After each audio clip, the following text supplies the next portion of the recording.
Good morning students. मैं प्रहलाद सोनी आपको physics के कुछ टॉपिक्स और लेक्चर के बारे में इंफॉर्मेशन देना चाहता हूं। जैसा कि हम जानते हैं कि स्टूडेंट्स के लिए न्यूमेरिकल बहुत ही मुश्किल चीज़ होती है।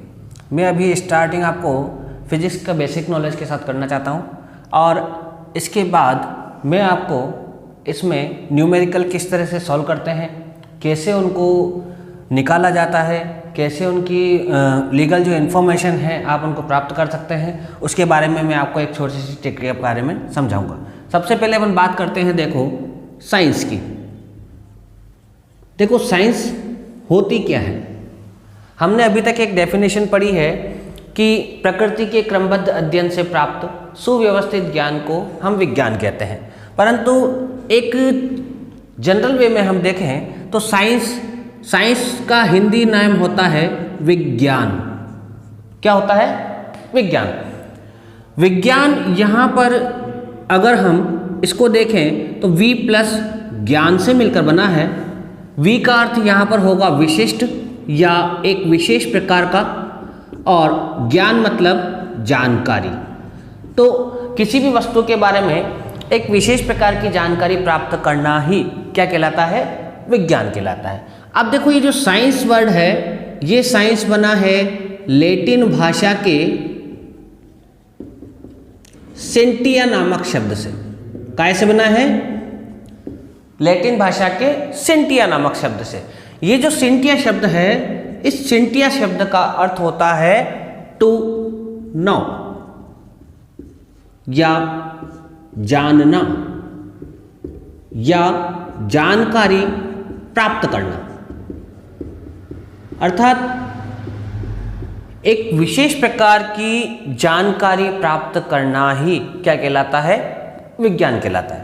अब देखो विज्ञान की कुछ ब्रांचेज हैं, कुछ इसकी शाखाएं हैं, जैसे भौतिक विज्ञान जिसको हम फिजिक्स कहते हैं, जीव विज्ञान, रसायन विज्ञान, खगोल विज्ञान, अंतरिक्ष विज्ञान आदि और भी कई शाखाएं हैं जो कि विज्ञान की शाखाओं के अंतर्गत आती है। हम यहाँ पर फिजिक्स की बात करते हैं। फिजिक्स या भौतिक विज्ञान। देखो फिजिक्स जो है वो बना है ग्रीक भाषा के फ्यूसिस से। कैसे बना है? फ्यूसिस से। और फ्यूसिस का अर्थ होता है द नेचर। नेचर मतलब प्रकृति। अब हम अगर फिजिक्स की डेफिनेशन देखें तो प्रकृति और प्राकृतिक घटनाओं का अध्ययन ही क्या कहलाता है? फिजिक्स कहलाता है। जैसे प्रकृति और प्राकृतिक घटनाएं, ऐसा सब्जेक्ट या विज्ञान की ऐसी शाखा जिसमें प्रकृति और प्राकृतिक घटनाओं का अध्ययन किया जाता है, उसे हम क्या कहते हैं? फिजिक्स कहते हैं। देखो फिजिक्स की फिर अलग अलग ब्रांचेस हैं जिनके बारे में अब हम विस्तार पूर्वक चर्चा करेंगे। तो हम फिजिक्स की शाखाओं के बारे में चर्चा करते हैं। देखो फिजिक्स की मुख्य जो शाखाएं हैं वो दो शाखाएं हैं, है ना। पहली शाखा है आपके चिरसम्मत भौतिकी। इसको हम इंग्लिश में कहते हैं क्लासिकल फिजिक्स। चिरसम्मत भौतिकी या क्लासिकल फिजिक्स, ये सन 1900 से पहले की फिजिक्स थी। कब? सन 1900 से पहले की। अब इसके बाद सेकंड जो ब्रांच है इसकी वो है आधुनिक भौतिकी। इसको इंग्लिश में मॉडर्न फिजिक्स के नाम से जाना जाता है। ये सन 1900 के बाद की फिजिक्स मानी जाती है। ठीक है। आधुनिक भौतिकी और चिरसम्मत भौतिकी। चिरसम्मत भौतिकी को क्लासिकल फिजिक्स कहते हैं और आधुनिक भौतिकी को मॉडर्न फिजिक्स कहते हैं। फिर ये जो चिरसम्मत भौतिकी है इसकी 5 ब्रांचेज होती है। कितनी होती है? 5 ब्रांचेज। सबसे पहली ब्रांच इसकी होती है यांत्रिकी, दूसरी होती है ऊष्मागतिकी, तीसरी होती है प्रकाशिकी, चौथी तरंग यांत्रिकी और 5वीं जो ब्रांच होती है, 5वीं ब्रांच वो होती है विद्युत चुंबकत्व। इस प्रकार से क्लासिकल फिजिक्स जो है उसकी 5 ब्रांचें हैं। यांत्रिकी इसको कहते हैं मैकेनिक्स, ऊष्मागतिकी इसको कहते हैं थर्मोडायनेमिक्स, प्रकाशिकी को ऑप्टिक्स, तरंग यांत्रिकी को वेव मैकेनिक्स और विद्युत चुंबकत्व को इलेक्ट्रोमैग्नेटिक।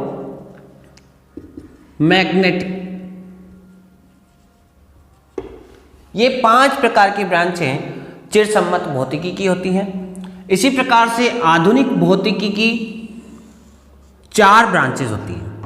पहली है आपेक्षिकता, जिसको कहते हैं रिलेटिविटी। सेकंड ब्रांच है आपके क्वांटम फिजिक्स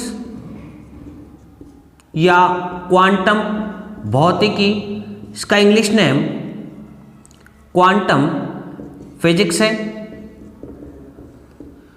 थर्ड ब्रांच जो है वो है परमाणु भौतिकी,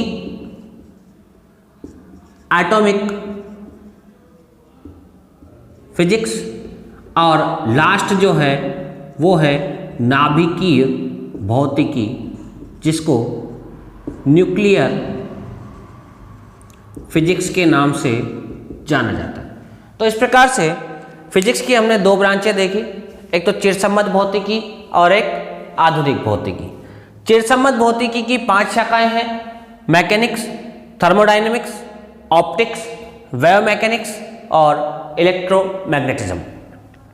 मॉडर्न या आधुनिक भौतिकी की 4 शाखाएं हैं, आपेक्षिकता, क्वांटम फिजिक्स, एटॉमिक फिजिक्स और नाभिकीय भौतिकी। अब हम बात करते हैं यांत्रिकी की। मैकेनिक्स, मैकेनिक्स बना है मशीन से। कैसे बना है? मशीन से। अब इस मशीन से बना है आपका मैकेनिक्स, और मशीन को हिंदी में कहते हैं यंत्र। तो यंत्र से बना आपका यांत्रिकी। तो ऐसी शाखा जो यांत्रिकी से संबंधित है। सेकंड ऊष्मागतिकी, जिसमें ऊष्मा के कारण पदार्थ के अणुओं की गति का अध्ययन किया जाए, ऊष्मागतिकी। प्रकाशिकी, ऐसी शाखा जिसमें प्रकाश की घटनाओं का अध्ययन किया जाए, प्रकाशिकी कहलाती है। इसी प्रकार तरंग यांत्रिकी और विद्युत चुंबकत्व। आधुनिक भौतिकी की पहली शाखा आपेक्षिकता भौतिक विज्ञान की एक ऐसी शाखा है जिसमें प्रकाश के वेग के बराबर, मतलब रिलेटिविटी हम किसी से प्रदर्शित कर रहे हैं, किसी से रिलेशन प्रदर्शित कर रहे हैं, तो वे कण जिनका वेग प्रकाश के वेग के बराबर हो, उन कणों का अध्ययन भौतिक विज्ञान की जिस शाखा में किया जाता है उसे हम आपेक्षिकता या रिलेटिविटी कहते हैं। देखो, प्रकाश का वेग होता है 3 × 10⁸ मीटर प्रति सेकंड। इस वेग से अगर कोई कण गति कर रहे हैं तो उन कणों का अध्ययन भौतिक विज्ञान की जिस शाखा में किया जाएगा उसे हम आपेक्षिकता या रिलेटिविटी कहते हैं। यहाँ सेकंड जो शाखा है वो है क्वांटम फिजिक्स या क्वांटम भौतिकी। देखो, क्वांटम बना है क्वांटा से। काय से बना है? क्वांटा। और क्वांटा का अर्थ होता है द बंडल ऑफ एनर्जी, ऊर्जा का बंडल। मतलब ये जो क्वांटा है ये छोटे छोटे कणों से मिलकर एक बंडल के रूप में आकार ले लेते हैं, उसे कहते हैं बंडल ऑफ एनर्जी, और उसी से क्वांटा से बना है क्वांटम। नेक्स्ट, परमाणु भौतिकी। भौतिकी विज्ञान की ऐसी शाखा जिसमें परमाणु से संबंधित अध्ययन किया जाए, परमाणु भौतिकी कहलाती है। और लास्ट, नाभिकीय भौतिकी, जिसमें नाभिक से संबंधित अध्ययन हो, उसे नाभिकीय भौतिकी कहते हैं। तो इस प्रकार से हमने आज साइंस के बारे में जाना, साइंस की शाखाओं के बारे में जाना, और साइंस की शाखा में फिजिक्स के बारे में जाना, फिजिक्स की शाखाओं के बारे में जाना, और फिजिक्स की जो 2 शाखाएं हैं उनको अलग अलग 5 और 4 भाषाओं में डिवाइड किया गया है। अब इसी के बाद जो हमारा नेक्स्ट टॉपिक रहेगा वो रहेगा प्रकृति के मूल बल, और इसकी जो नॉर्मल आपकी यूनिट्स जो होती हैं उन यूनिट्स के बारे में हम अध्ययन करेंगे कि यूनिट कैसे लिखी जाती है, उन यूनिट्स का नाम क्या होता है। Thank you.